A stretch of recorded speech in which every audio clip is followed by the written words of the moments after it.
큰 군 병원에 가서 CT를 찍고 누워 있었습니다. 그리고 시간이 지나서 군의관님이 부르길래 갔고 군의관님이 저한테 이렇게 말했어요. 김병장, 내가 하는 말 놀라지 말고 잘 들어. 지금 김병장 콩팥이 완전히 종말 상태야. 아니 어쩌다가 이렇게 된 거야.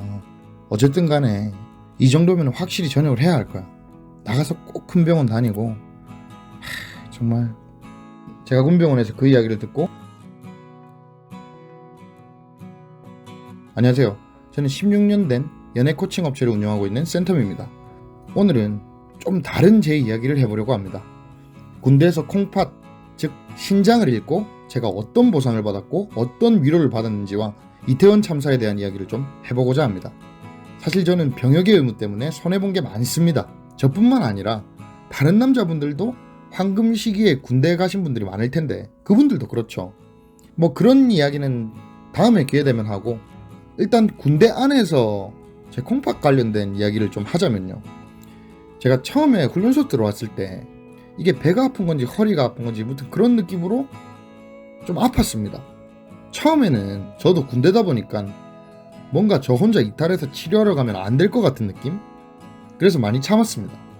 이후 배랑 허리 쪽이 너무 아파서 당시 의무실에 갔는데 당시 훈련소 군의관님은 그냥 별거 아니라고 좀 있으면 괜찮아진다고 하더라고요. 전문가가 그렇게 말을 하고 뭐 정밀검사 해보자 말도 없고 CT 찍자 말도 없으니까 그 이후로도 제가 아파도 좀 참고 괜히 막 약해 보이는 모습, 막 혼자 집단에서 이탈하는 모습 보이기도 싫고, 그리고 전문가도 그렇게 말하니까 제가 막 적극적으로 CT 찍어달라 막 그렇게 안 했어요. 근데 지금 생각하면 때를 쓰더라도 그렇게 했어야 되나 싶긴 한데 이 군대라는 조직에서 현실적으로 그게 힘들잖아요. 아무튼 그렇게 군대 생활 하다가 이후 자대 가가지고 또 군생활을 열심히 했습니다. 피곤하고 배가 아파도 군대라는 조직은 나 혼자 좋으면 안 되잖아요. 다 같이 으쌰으쌰 해야 되는 그런 분위기니까 최대한 참으면서 내 임무에 충실했습니다. 군대 다녀오신 남자분들만 아시겠지만 군대라는 곳은 눈 오는 추운 겨울날이고 뭐고 칼 차고 총 차고 방탄모 쓰고 새벽 1시에 자다 일어나서 무기고 지키러 가고 또 다시 새벽 3시에 들어와서 씻지도 못하고 잤다가 또 새벽 5시에 일어나서, 그날 새벽 5시입니다.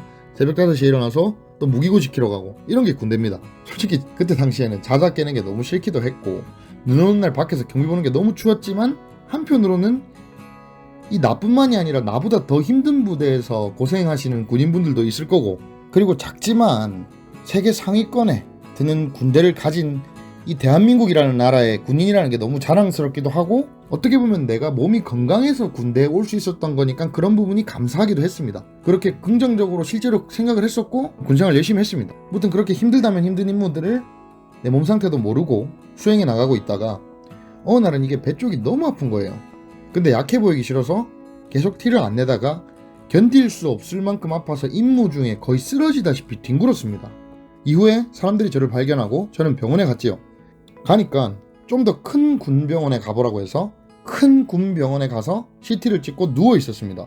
그리고 시간이 지나서 군의관님이 부르길래 갔고 군의관님이 저한테 이렇게 말했어요. 김병장, 내가 하는 말 놀라지 말고 잘 들어. 지금 김병장 콩팥이 완전히 종말 상태야. 아니 어쩌다가 이렇게 된 거야. 어쨌든 간에 이 정도면 확실히 전역을 해야 할 거야. 나가서 꼭 큰 병원 다니고. 정말 제가 군병원에서 그 이야기를 듣고 좀 놀랐습니다. 그나마 제가 밖에서 지금도 그렇지만 이 연애 초보분들이나 뭐 여자친구랑 헤어진 분들이나 이런 분들이 저한테 와서 내면적인 힘듦, 멘탈, 뭐 마인드 뭐 이런 거에 대해서 힘들어 하니까 그런 부분에 대해서 조언도 많이 해줬고, 제가 연구를 많이 하고 공부도 많이 했다 보니까는 그나마 좀 제 일에 대해서 좀 남들보다는 덜 힘들었을 거긴 한데, 그래도 저는 나름 많이 놀랐습니다. 그리고 많은 생각들을 했죠. 그리고 전역 심사를 기다리면서 치료를 계속 받다가 결국 사람들이 흔히 의가서라고 좀 잘못 알고 있는 의병전역이라는 걸 했어요.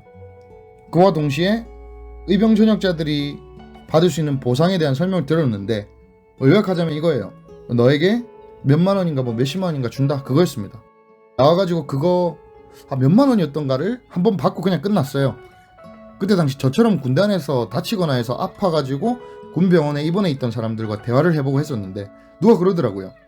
자기 아버지가 변호사라서 잘 아는데 자기도 군에서 다쳤지만 웬만하면 군에서 다친 걸로 제대로 보상받기 어렵고 죽더라도 군에서 죽으면 개죽음이라는 말이 괜히 있는 게 아니라고 하더라고요. 사실 외할아버지도 6.25 참전자고 포반장으로 일하면서 수많은 북한군을 죽였는데 그 죄책감에 시달리고 항상 어머니한테 말씀을 하셨다고 합니다. 그렇게 죄책감 가지고 사시다가 지병으로 돌아가셨는데 국가유공자는커녕 제대로 보상받은 게 없습니다. 그리고 제가 아는 또 다른 지인들도 군대에서 병 얻어가지고 돌아가신 분도 있고 다친 분도 있는데 제대로 그분들 보상받은 거 없고, 그 외에도 군대에서 다치시거나 뭐 이런 돌아가신 분들이 많을 텐데 제대로 보상받지 못하신 분도 많을 거예요. 이제 이태원 참사 이야기를 해보겠습니다.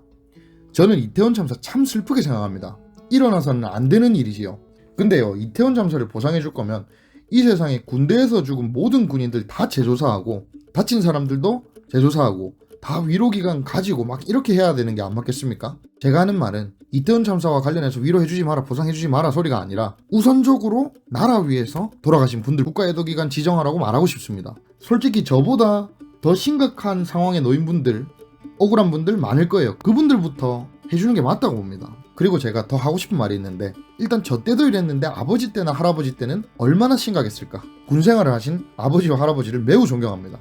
그리고 제가 길 지나가고 있는데 어떤 여자분들이 길 지나다니는 군인들 보고 군바리 냄새 난다면서 막 웅성웅성거리더라고요. 진짜 그러지 마세요. 군인은 존경받아 마땅합니다.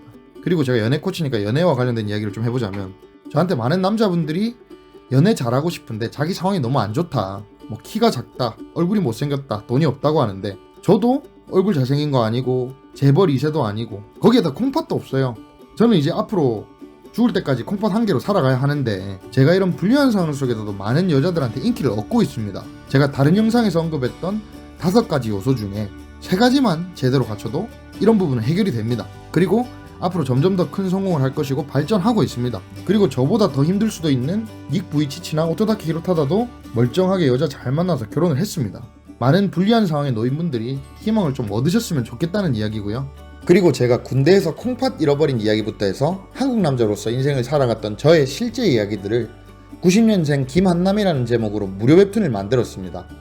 제 직업이 연애 코치다 보니까 그와 관련된 내용도 스토리에 있고 좀 자극적인 부분도 있을 수 있는데, 우리나라 남자들이 처한 현실에 대한 이야기인 만큼 한국 남자분들이 보시면 도움이 될 내용이라고 생각합니다. 고정 댓글을 통해서 90년생 김한남 웹툰을 보실 수 있습니다. 원래는 제가 맨날 유튜브에서 이성관계와 관련된 이야기만 하다가 오늘은 조금은 다른 이야기를 해봤는데요. 제 영상을 봐주셔서 감사합니다.